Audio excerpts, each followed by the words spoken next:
நன்றியோடு சோதரிக்கிறோம். இந்த வேளையிலே கர்த்தாவே, இந்த வார்த்தை அநேக உலகம் அனைத்துள்ள சபை தியானிக்கிற ஓசன்னா ரட்சியம் எங்களை என்று கேட்கிற காரியத்தை நீ வாய்க்க பண்ணுவீராக. ஆண்டவரே, பேசுகிறது நீங்கள் அல்ல, உங்களிலிருந்து ஆவியானவரே பேசுகிறார் என்று சொல்லப்பட்டுள்ள வார்த்தை என் இருதயத்தின் நிறைவோ என்னுடைய மாம்ச எண்ணங்களை வெளிப்படாதபடிக்கு ஆண்டவர் வெளிப்படுவீராக. இருக்கிற இடம் ஆண்டவரே, அந்த அநேகருக்கு ஒரு ஆறுதலான வார்த்தை இருக்கிறது புறப்பட்டு செல்ல கிருபை செய்வீராக. நீர் பேசும் இருதயத்திலே வசனங்கள் பதியட்டும். நீ வாயாயிருந்து ஆவியால் இடைபடுவீராக. பெரிய காரியத்தை செய்வீராக. இயேசுவின் நாமத்தில் பிதாவே, ஆமென்.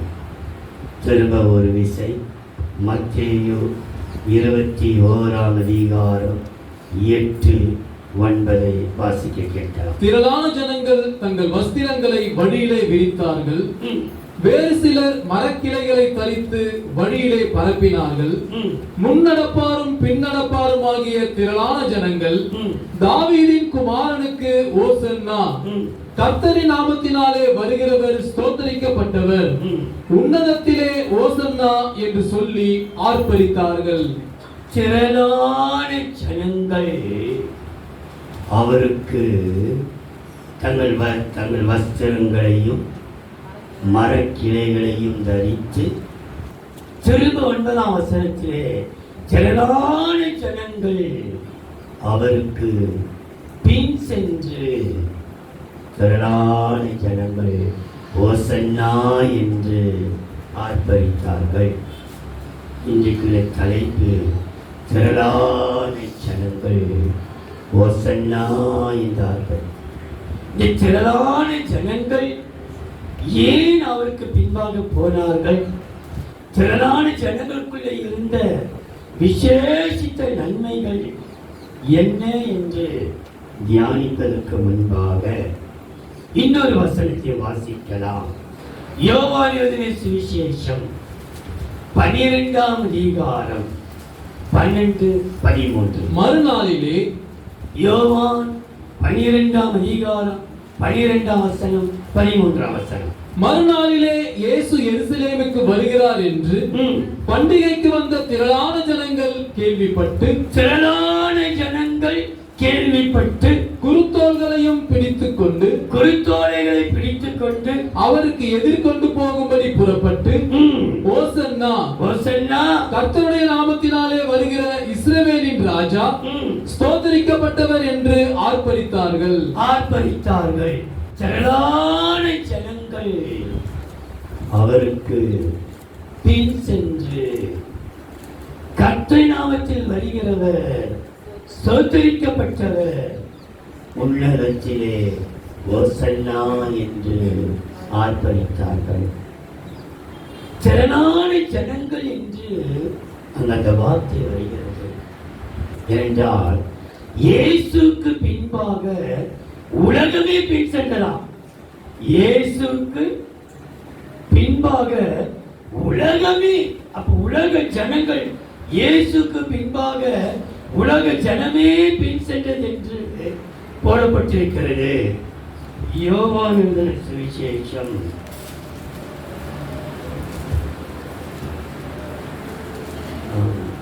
12ஆம் அதிகாரம் 18-19. அப்படிப்பட்ட அற்புதத்தை அவர் செய்தார் என்று ஜனங்கள் கேள்விப்பட்டதினால் அவர்கள் அவருக்கு எதிர்கொண்டு போனார்கள். அப்பொழுது பரிசேயர் ஒருவரை ஒருவர் நோக்கி, நீங்கள் செய்கிறதெல்லாம் வீண் என்று அறிந்திருக்கிறது இல்லையா? இதோ உலகமே அவனுக்கு பின் சென்று போயிற்று என்றார்கள். உலகமே அவருக்கு, உலக ஜனங்கள், அப்படி இந்த உலகமே சென்ற ஜனங்கள் நாள்பட உலகம் குறைந்து இப்ப திரளான ஜனங்கள்.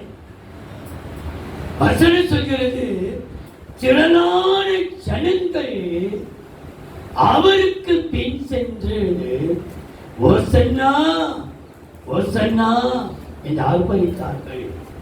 திரும்ப ஒரு விஷயம் சொல்லுகிறேன். ஓசன்னா என்றால் ரட்சியோ ரட்சியோ, எங்கள் காரியத்தை வாய்க்க பண்ணும், எங்கள் காரியத்தை வாய்க்க பண்ணும், எங்கள் பிரச்சனை தீரும், எங்கள் பிரச்சனை தீரும் என்கிற வார்த்தைக்கெல்லாம் அடையாளமான வார்த்தை தான் ஓசன்னா.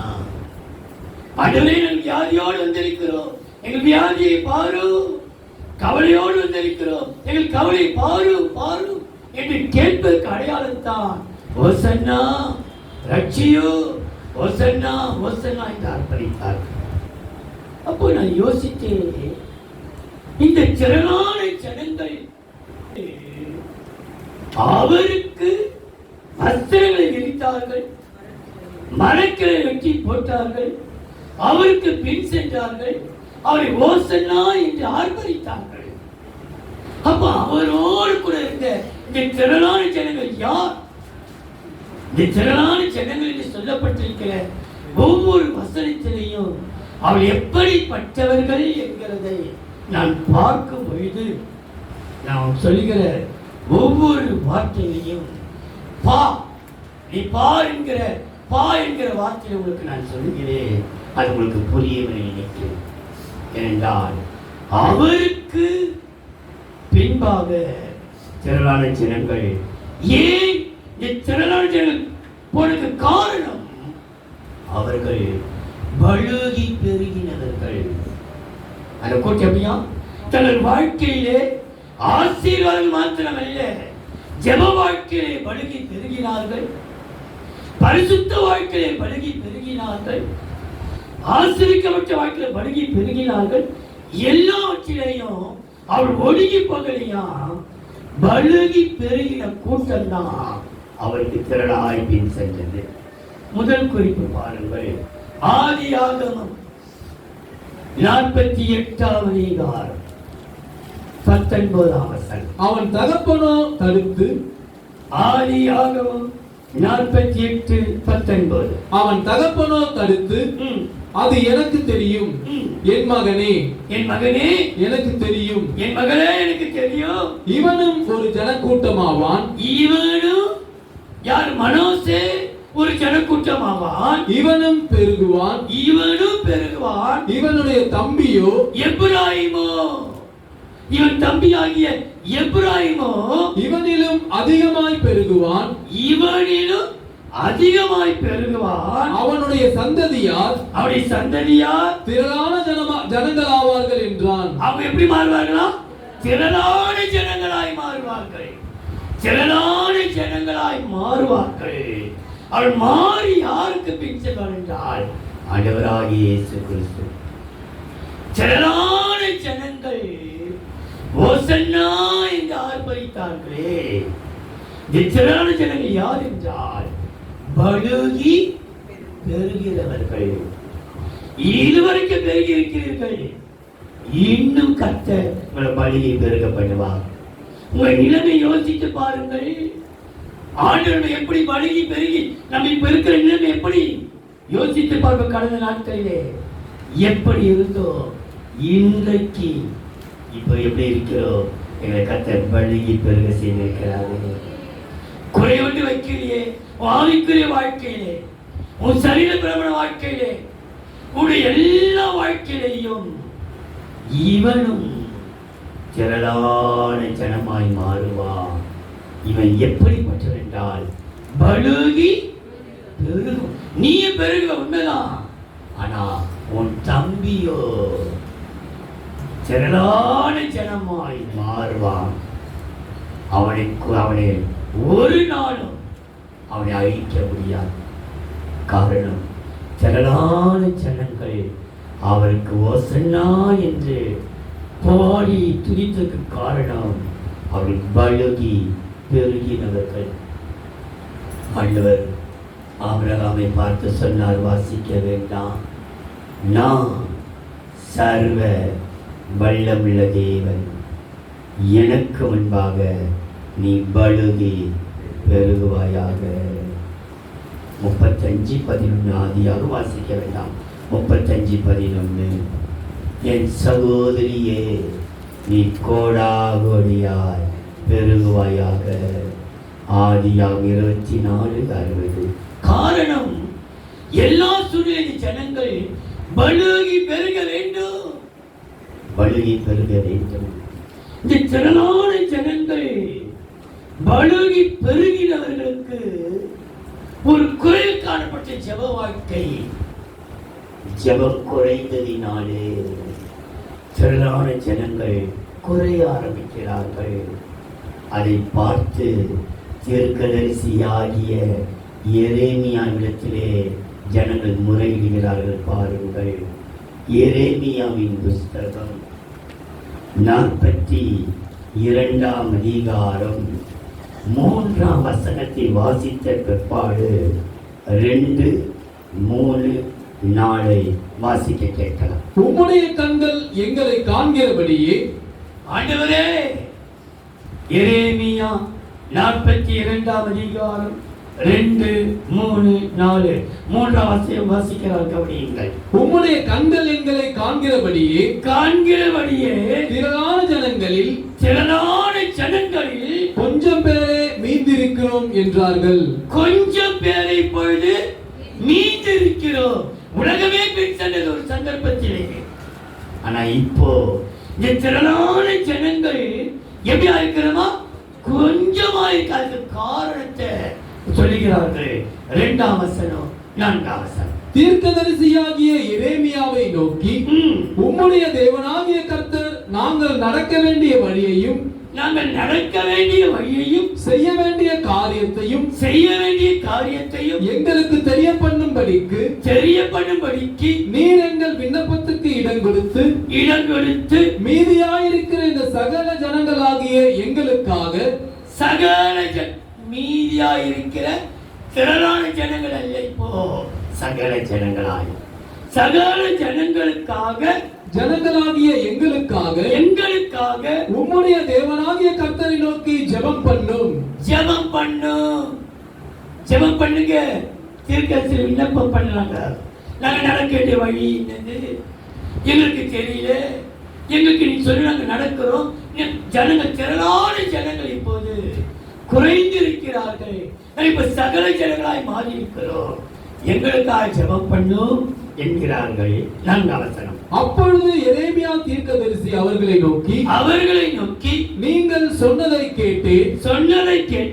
இதோ உங்கள் வார்த்தையின்படியே உங்கள் தேவனாகிய கர்த்தரை நோக்கி ஜெபம் பண்ணுவேன்.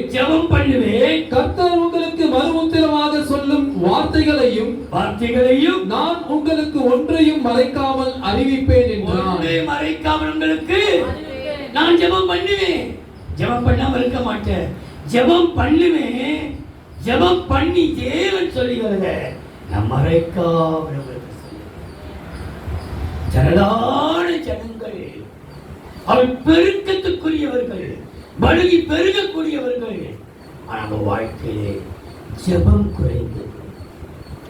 குறைந்தது. ஆகையினாலே பலாசிரம் தடுத்தது. திரளான ஜனங்கள் குறைந்திருக்கிறார். அவருடைய வாழ்க்கையிலே ஜெபம். இந்த ஜெபத்தை குறித்து நாம் எனக்கு இதை பேசிக்கொண்டிருக்கும் போதே எனக்கு ஒரு வசனம், அதெல்லாம் மறக்க முடியாத வசனங்கள் ஞாபகத்தில் ஈஸியாக வரக்கூடியது. எசேக்கியேல் 36 அதிகாரம் 37 வசனம் 38 36 37 38 ஈஸியாக வரும். எசேக்கியேல் 36 அதிகாரம் 37 38. கர்த்தராகிய ஆண்டவர் சொல்லுகிறது என்னவென்றால் இஸ்ரவேல் வம்சத்தாருக்காக நான் இதை அனுகிரகம் செய்யும்படி, இஸ்ரவேல் ஜனங்களுக்காக, எருசலேம் ஜனங்களுக்காக இதை அனுகிரகம் செய்யும்படிக்கு அவர்கள் என்னிடத்தில் விண்ணப்பம் பண்ண வேண்டும். இவர்கள் ஜெபிக்கணும். அவர்கள் இடத்திலே ஜெபம் பண்ண வேண்டும், விண்ணப்பம் பண்ண வேண்டும். மந்தை பெருகுகிறது போல் அவர்களில் மனிதரை பெருக பண்ணுவேன். எப்படி செய்வாரா? மந்தை பெருகிறது போல மனிதரை பெருக பண்ணுவேன். பண்டிகை காலங்களில் எருசலேமிலே பரிசுத்தம் பண்ணப்பட்டு வருகிற, பண்டிகை காலத்தில் எருசலேமில் பரிசுத்தம் பண்ணப்பட்டு வருகிற மந்தைகள் எப்படி திரளாய் இருக்கிறதோ எப்படி திரளாய் இருக்கிறதோ அப்படியே அவாந்தரமாயிருந்த பட்டணங்கள் அவாந்தரமாயிருந்த பட்டணங்கள் மனுஷரின் மந்தையால் நிரம்பி இருக்கும். அதனால் நான் கர்த்தர் என்பதை அறிந்து கொள்வார்கள் என்று சொல்கின்றார். அதனாலே நீ விண்ணப்பம் பண்ண பண்ண ஜெபிக்க ஜெபிக்க ஜெபிக்க ஒரு நிறைவை கர்த்தர் தருவாராம். பலுகி பெருகி வச்சிருவாராம். இந்த திரளான ஜனங்கள் அவருக்கு பின் சென்று ஓசன்னா என்று ஆர்ப்பரித்தார்களே. யார்கள் என்றால் பலுகி பெறுகிறவர்கள். இந்த பலுகி பெறுகிறவர்களுக்கு தேவன் செய்கிற ஒரு நன்மையை காண்பிக்கிறேன் பாருங்கள். அவன் செபித்துக் கொண்டே இருப்பானால் அவளுக்கு ஒரு நன்மை நடக்கும்.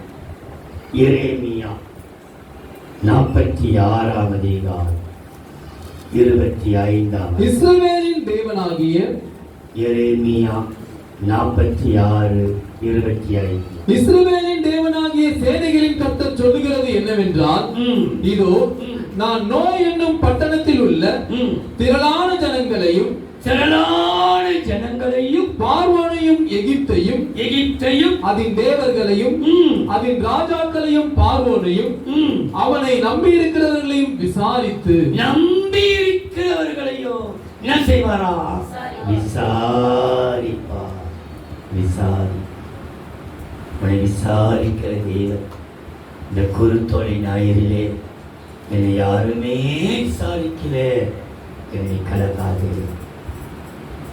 ஜெபிக்கிற உன்னை, வசனாய் ஆர்ப்பரிக்கிற உன்னை எப்படி பார்க்கிறார் என்றால், பலுகி பெறுகிற திரளான ஜனமானை பார்க்கிறார். நீ என்றைக்குமே குறுகி போக மாட்டார். நீ பலுகி பெருகவும் உன்னை விசாரிக்கவும் இந்த இயேசு ராஜா முன்னே சென்று கொண்டிருக்கிறார். இயேசு ராஜா நமக்கு முன்னே செல்கிறார். உன்னை பலுகி பெருக பண்ணி உன்னை விசாரி. திரளான ஜனங்கள் பலுகி பெறுகிறவர்கள். இரண்டாவது பாருங்கள், அவருக்கு பின் சென்ற இந்த திரளான ஜனங்கள் யார்? 2 நாளாகமம் 15 அதிகாரம் 9. அவன் 2 நாளாகமம் 15:9.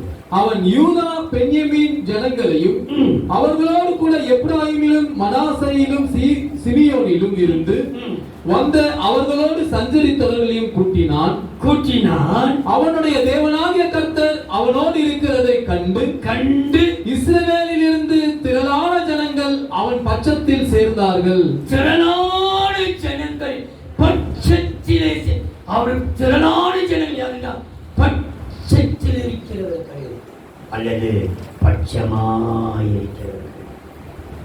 கோபமா இருக்க மாட்டார்கள், எரிச்சலா இருக்க மாட்டார்கள், கசப்பா இருக்க மாட்டார்கள், அடாமியாய் பேச மாட்டார்கள். அவர் திரளான ஜனங்கள் யார் என்றால் பட்சமாய் இருக்கிறவர்கள், அது பட்சமாய் பேசுகிறவர்கள். நமக்கு தெரியும் அந்த வசனம்.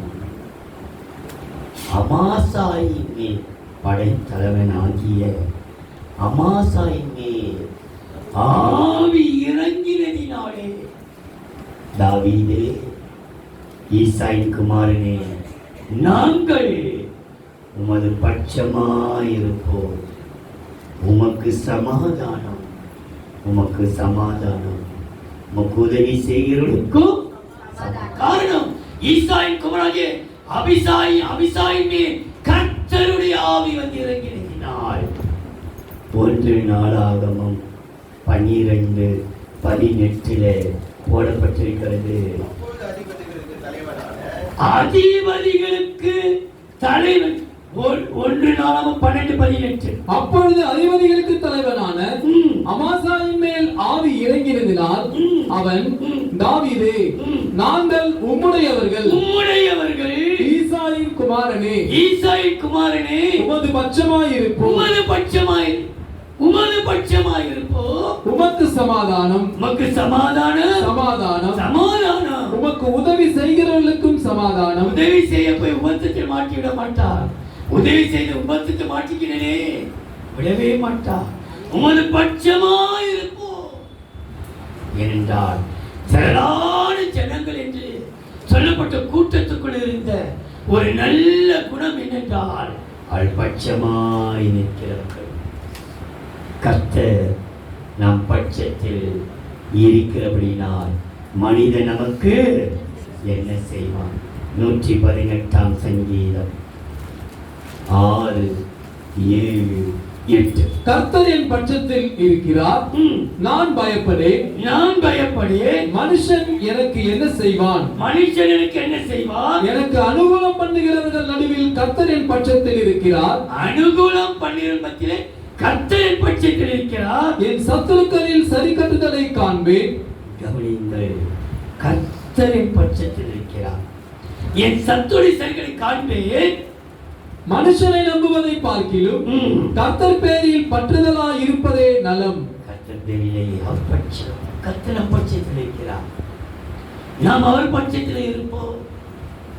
இன்றைக்கு கர்த்தர் நம் பட்சத்தில் இருப்பாரானால் இந்த திரளான ஜனங்கள் யார் என்றால் பட்சமாயிருக்கிறவர்கள். அவர்களுக்குள்ளே யாருக்கு அவர்கள் சமாதானம், பகை என்கிறதே இல்லாதவர்கள் எப்போதுமே ஒரு யாவரோடு சமாதானமாக இருக்க நாடுங்கள். சமாதானத்தோடு வாழ்கிறவர்களுக்கு, ஜெபத்தோடு வாழ்கிறவர்களுக்கு தேவன் செய்கிற நன்மை பாருங்கள். சகேரியாவின் புஸ்தகம் 9ஆம் அதிகாரம் 14, 15. அவர்கள் பட்சத்தில் கர்த்தர் காணப்படுவார். சகேரியா 9ஆம் அதிகாரம் 14, 15. அவர்கள் பட்சத்தில் கர்த்தர் காணப்படுவார். பட்சத்தில் கர்த்தர் காணப்படுவார். அவருடைய அம்பு மின்னலை போல புறப்படும். கர்த்தராகிய ஆண்டவர் எக்காலம் ஊதி தென் திசை சுழல் காற்றுகளோடு நடந்து வருவார். சேனைகளின் கர்த்தர் அவர்களை காப்பாற்றுவார். அவர்கள் பட்சித்து கவன் கற்களால் கீழ்ப்படுத்திக் கொள்வார்கள். அவர்கள் குடித்து களிப்பினால் ஆரவரிப்பார்கள். பானபாத்திரங்கள் போலவும் பலிபீடத்தின் கோடிகளைப் போலவும் நிறைந்திருப்பார்கள். ஒரு நிறைவை கர்த்தருக்கு தருவார். நீ நிறைவோடு இருப்பாய். வாழ்க்கையிலே எல்லா குறைவுகளையும் கர்த்தருக்கு மாற்றப்படுகிறார். உன்னுடைய குறைவெல்லாம் கிறிஸ்தேசுக்குள் ஒரு நிறைவானதை கர்த்தர் உனக்கு தந்தரப்படுகிறார். காரணம், திரளான ஜனங்கள் உன்னதத்திலே ஓசன்னா என்று சொல்லி ஆர்ப்பரித்தார்கள். அந்த திரளான ஜனங்கள் யார் என்றால் பட்சமாயிருக்கிறவர்கள். அவர்களுக்கு தேவன் செய்கிற நன்மை ஒரு நிறைவை தேவன் தந்தருவார். உன்னை ஒன்றிலையும் குறைபடவே மாட்டார். ஒன்றுடைய குறைபடாது. ஆண்டுடைய நாமம் சொல்கிறது, நீ எல்லாவற்றிலையும் நிறைந்து காரணம் கர்த்தரும் பட்சத்தில். மூன்றாவதா ஏசாயாவின் புஸ்தகம் 2ஆம் அதிகாரம் 3ஆம் வசனம். திரளான ஜனங்கள், ஏசாயா 2ஆம் அதிகாரம் 3ஆம் வசனம். திரளான ஜனங்கள் புறப்பட்டு வந்து, திரளான ஜனங்கள் புறப்பட்டு வந்து, நாம் கர்த்தரின் பர்வதத்துக்கும் யாக்கோபின் தேவனுடைய ஆலயத்துக்கும் போவோம் வாருங்கள். அவர் தமது வழிகளை நமக்கு போதிப்பார். நாம் அவர் பாதைகளில் நடப்போம் என்பார். அவர் பாதைகளில் நடப்போம், அவர் பாதையில் நடப்போம் என்றார்கள். ஏனெனில் சீயோனிலிருந்து வேதமும் எருசலேமிலிருந்து கர்த்தரின் வசனமும் வெளிப்படும். திரளான ஜனங்கள் யார் என்றால் அவர் பாதைகளில் நடக்கிறார். ஆண்டவரே, பாதை காட்டும், பாதை காட்டும். என் பாதைக்கு தீபமும் என் கால்களுக்கு இந்த வெளிச்சமாயிருக்கு. என் பாதைக்கு தீபமாயிருக்கிறீர், என் கால்களுக்கு வெளிச்சமாயிருக்கிறீர். என் பாதைக்கு தீபமும் என் பாதைக்கு என் காலுக்கு வெளிச்சமாயிருக்கிற தெய்வம். திரளான ஜனங்கள் சொல்கிறார்கள், அவர் பாதையை நடக்கிறவர்கள். அதனால் அவர் பின் சென்றார். எல்லாரும் உலகமே சென்றது. ஆனா திரளான ஜனங்கள் என்றால் பலுகி பெறுகிறவர்கள், பட்சமாயிருக்கிறவர்கள், பாதைகளில் செல்கிறவர்கள். நல்ல பாதை எதுவோ, நீதியின் பாதை எதுவோ, மெய் பாதை எதுவோ, சத்திய பாதை அதை கேட்டு விசாரித்து, பூர்வ பாதை கேட்டு விசாரித்து நடவுங்கள். உங்களுடைய பாதையிலே நடப்போம் என்கிறார்கள். நான் ஒரு பாதையிலே நடக்கிறவர்கள் தான் திரளான கூட்டம் அவருக்கு பின் சென்றது. ஏதோ அவர் கூட்டம் திரளான கூட்டம், அது எந்த கூட்டம் என்றால் பலுகி பெறுகிற கூட்டம், திரளான கூட்டம், பட்சமாயிருக்கிற கூட்டம். அது மாத்திரமல்ல, பாதையில் நடக்கிறவர்கள். அவருக்கு தெரியும் நான் செல்கிற பாதை இயேசுக்கு பிரியமான பாதை. இந்த பாதையில் நடத்திகள் யார் என்றால் வேத வசனம். சீயோனிலே வேதமும் எருசலேமிலே வசனமும். நீங்கள் கவனியுங்கள், ஏசாயா 13ஆம் அதிகாரம் 4ஆம் வசனம். திரளான ஜனங்களின் சத்தத்துக்கொத்த, நான் சொல்கிற வசனத்திலே திரளான ஜனங்கள் உள்ளத்திலே ஓசன்னா என்று சொல்லி அந்த திரளான ஜனங்கள் யார் என்கிறதை காண்பிக்கிறேன். அவர் பலுகி பெறுகிறவர்கள், பட்சமாயிருக்கிறவர்கள், பாதைகளில் நடக்கிறவர்கள். என்ன பாதையிலே? வேத வசன சத்தியம் என்கிற பாதையிலே. 13ஆம் அதிகாரம் 4ஆம் வசனம். ஏசாயா திரளான ஜனங்களின் சத்தத்துக்கொத்த வெகு கூட்டத்தின் இரைச்சலும் கூட்டப்பட்ட ஜாதிகளுடைய ராஜ்யங்களின் அமைதியான இரைச்சலும் மலைகளில் கேட்கப்படுகிறது. சேனைகளின் கர்த்தர் யுத்த ராணுவத்தை லக்கம் பார்க்கிறார். யுத்த ராணுவத்தை லக்கம் எண்ணுகிறார், எண்ணி பார்க்கிறார். யார் யார் என்னென்ன செய்கிறார்கள் என்று ஜெபித்த கூட்டம் எது, வேதத்தை வாசித்த கூட்டம் எது, சமாதானத்தில் வாழ்கிற கூட்டம் லக்கம் பார்க்கிறார். மேலிருந்து அப்படியே பார்க்கிறார். திரளான ஜனங்கள், அவர்கள் பலுகி பெறுகிறவர்கள், திரளான ஜனங்கள், பட்சமாயிருக்கிறவர்கள், திரளான ஜனங்கள், பாதைகளில் நடக்கிறவர்கள். இந்த பாதைகளிலே நடக்கிறவர்களுக்கு தெய்வம் செய்கிற நன்மை. ஆண்டவரே, வருஷத்தை நன்மையினால் முடி சுற்றுகிறேன். என் பாதைகள் நெய்யாய் போகிறது. என் பாதைகள் இருக்குதா? நெய்யாய் இருக்கிறது. ஆனா யோபு சொல்றாரு, யோபு 22ஆம் அதிகாரம் 28ஆம் வசனம். நீர் ஒரு காரியத்தை நிர்ணயம் பண்ணினால், யோபு 22:28. நீர் ஒரு காரியத்தை நிர்ணயம் பண்ணினால் அது உமக்கு நிலைவரப்படும். உம்முடைய பாதைகளில் வெளிச்சம் பிரகாசிக்கும். உங்களுடைய பாதைகளில் வெளிச்சம், ஒரு வெளிச்சத்தை உண்டாக்கும். இந்த வசனம் சொல்கிறவர்களை குறித்து தானே சொன்னீங்கோ. இந்த வசனம் நம்மை பரிசுத்தப்படுத்தக்கூடிய ஒரே ஒரு வசனத்தை சொல்லிட்டு 4வது குறிப்பு செல்கிறேன். ஏன் ஒரு பரிசுத்த வசனம்? பாதையில் செல்கிற யாரும் ஒரு பரிசுத்த கூட்டம். எசேக்கியேல் 38ஆம் அதிகாரம் 6-7. கோமேரும் எசேக்கியேல் 38ஆம் அதிகாரம் எடுத்துக்கொள்ளுங்கள் கொஞ்சம். 6, 7, 9, 15, 16 வசனத்தை வாசித்து முடிச்சிருக்கான். கோமேரும் அவனுடைய எல்லா ராணுவங்களும் வடதிசையில் உள்ள தோகர்மா வம்சத்தாரும் அவர்களுடைய எல்லா ராணுவங்களும் ஆகிய திரளான ஜனங்கள் உன்னுடனே கூட இருப்பார்கள். நீ ஆயத்தப்படு, நீ ஆயத்தப்படு. உன்னுடனே கூடின உன் எல்லா கூட்டத்தையும் ஆயத்தப்படுத்து. நீ அவர்களுக்கு காவலனாயிரு. ஆயத்தமா எல்லா சூழ்நிலையிலும் திரளான ஜனங்களே எப்படி பண்ணிட்டால் ஆயத்தம். 9ஆம் வசனம். பெருங்காற்றை போல் எழும்பி வருவாய். நீயும் உன்னுடைய எல்லா ராணுவங்களும் உன்னோடு கூட இருக்கும் திரளான ஜனங்களும் கார்மேகம் போல் தேசத்தை மூடுவீர்கள். மேகத்திலே அவர் வரும்போது கார்மேகம் போல திரளான ஜனங்கள் மூடுவீர்கள். 15, 16. அப்பொழுது நீயும் உன்னுடனே கூட திரளான ஜனங்களும் வடதிசையில் உள்ள உன் ஸ்தானத்தில் இருந்து வருவீர்கள். அவர்கள் பெரிய கூட்டமும் திரளான சேனையுமாயிருந்து எல்லாரும் குதிரை மேல் ஏறுகிறவர்களாய் இருப்பார்கள். எல்லாரும் பறந்து போ குதிரை மேல. அவர் வரும்போது ஒருவருக்கு இருக்கிற விடமாட்டா, எல்லாரும் ஏறுவார்கள். நீ தேசத்தை கார்மேகம் போல் மூட என் ஜனமாகிய இஸ்ரவேலுக்கு விரோதமாக எழும்பி வருவாய். கடைசி நாட்களிலே இது சம்பவிக்கும்.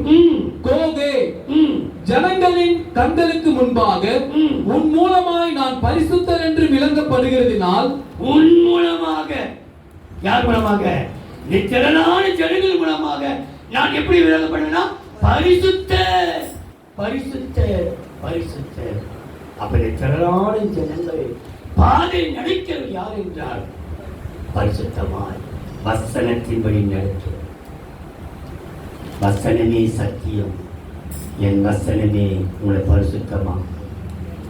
அப்போ பாதையில் நடக்கிறவர்கள் வெளிச்சமாயிருப்பார். பாதையில் வெளிச்சம் உண்டாகும். மத்திய விசேஷம் 8ஆம் அதிகாரம் 1ஆம் வசனம். அவர் மலையிலிருந்து இறங்கின போது, மத்தேயு 8ஆம் அதிகாரம் 1ஆம் வசனம் 18-19. அவர் மலையிலிருந்து இறங்கின போது திரளான ஜனங்கள் அவருக்கு பின் சென்றார்கள். திரளான ஜனங்கள் பின் சென்றார்கள். திரளான ஜனங்கள் பின் யார் இவர்கள்? 18-19. பின்பு திரளான ஜனங்கள் தம்மை சூழ்ந்திருக்கிறதை இயேசு கண்டு, எப்படி இருக்கிறார்? அப்படி கர்த்தரை நம்புகிறவனையோ கிருபை சூழ்ந்து கொள்ளும்.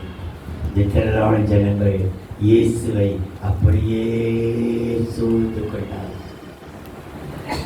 திரளான ஜனங்கள் அவரை பின்பற்றினவர்கள் அவரை சூழ்ந்து கொண்டார்கள். அக்கரைக்கு போக கட்டளையிட்டார். அப்பொழுது வேத பாரகன் ஒருவன் வந்து போதகரே, நீர் எங்கே போனாலும் உம்மை பின்பற்றி வருவேன் என்றான். பின்பற்றுகிறவர்கள் அதை 8 மணியில வாசித்தோ. திரளான ஜனங்கள் அவருக்கு பின் சென்றார். அவரை பின்பற்றுகிறவர்கள். நமக்கு யார் ரோல் மாடல் என்றால் ஆண்டவராகிய இயேசு கிறிஸ்துவே. அவங்கள படைப்பில் அவசியம் இல்லை. அவரை பின்பற்றுகிற கூட்டம் தான் திரளான ஜனம். அவங்க வேதத்தில் பதிக்கப்பட்டார்கள். ஓசன்னா இந்த ஆர்ப்பரித்த கூட்டம் எப்படிப்பட்ட கூட்டம் என்றால் திரளான ஜனங்கள்.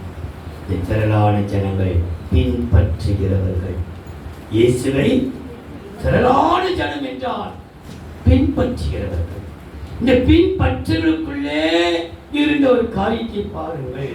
மத்தேயு 12ஆம் அதிகாரம் 14-15.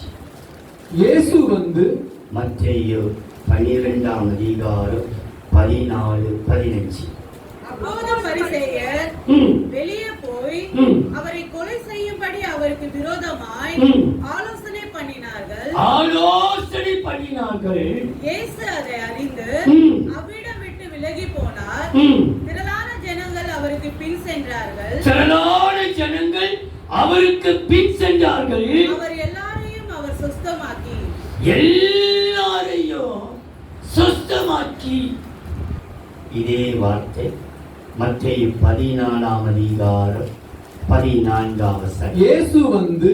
இயேசு வந்து திரளான ஜனங்களை கண்டு அவர்கள் மேல் மனதுருகி அவர்களில் வியாதியஸ்தர்களாய் இருந்தவர்களை சுத்தமாக்கினார். சுத்தமாக்கி அங்கே பார்த்த சுத்தமாக்கி இங்கே சுத்தம். அப்படின்றால் இயேசுவை கொலை செய்து விடுகிறார்கள். இயேசுவை காட்டி கொடுக்காதவர்கள். எந்த சூழ்நிலையும் நீங்கள் நானும் இயேசுவை நம்ம மறுதலிக்க கூடாது. இயேசு காட்டி கொடுத்து விடவே. இந்த பின்பற்றிய கூட்டத்திற்கு தேவன் வைத்திருக்கிற நன்மை சொல்லி முடிக்கிறேன். மத்தேயு 15ஆம் அதிகாரம் 30-33. அப்பொழுது மத்தேயு 15ஆம் அதிகாரம் 30ஆம் வசனம், 33ஆம் வசனம், 37ஆம் வசனம். அப்பொழுது சப்பானிகள், குருடர், ஊமையர், ஊனர் முதலிய அநேகரை திரளான ஜனங்கள் கூட்டிக் கொண்டு இயேசுவினிடத்தில் வந்து அவர்களை அவர் பாதத்திலே வைத்தார்கள். பாதத்திலே, அவருடைய பாதம் தான் நம்ம இயேசு பாதம் நமக்கு போதும். நல்ல பங்கை தெரிந்து கொண்டவர்கள், இயேசு என்று சொல்லி காட்டிக் கொடுக்காதவர்கள் பாதத்திலே வைத்தார்கள்.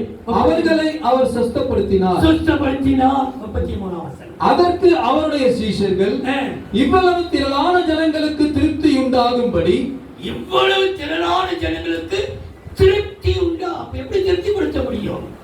அந்த வாசிக்கிறோம், இயேசு அப்பத்தை கொடுத்து 37ஆம் வசனத்தை திருப்தியாப்படுத்தினார். திருப்தியானார்கள், மீண்டும் எடுத்தார்கள். அப்போ பின்பற்றுகிற திரளான ஜனங்களை கர்த்தர் திருப்தியாக்குவார். கடைசியாக திரளான ஜனங்கள் யார்? பழுகி பெறுகிறவர்கள், பட்சமாயிருக்கிறவர்கள், பாதையிலே செல்லுகிறவர்கள், பின்பற்றுகிறவர்கள், கடைசியாக அவர் பக்தி உள்ளவர்கள். அப்போஸ்தலர் 17ஆம் அதிகாரம் 4ஆம் வசனம். அவர்களில் சிலரும், அப்போஸ்தலர் 17ஆம் அதிகாரம் 4ஆம் வசனம். அவர்களில் சிலரும் பக்தியுள்ள கிரேக்கரில் திரளான ஜனங்களும் கனம் பொருந்திய ஸ்திரீகளில் அநேகரும் விசுவாசித்து பவுலையும் சீலாவையும் சேர்ந்து கொண்டார்கள். பக்தி உள்ளவர்கள் எப்படிப்பட்டவர்களா? பக்தி உள்ளவர்கள். அந்த பக்தி உள்ளவர்களுக்குள்ள விசுவாசம் இருந்தது.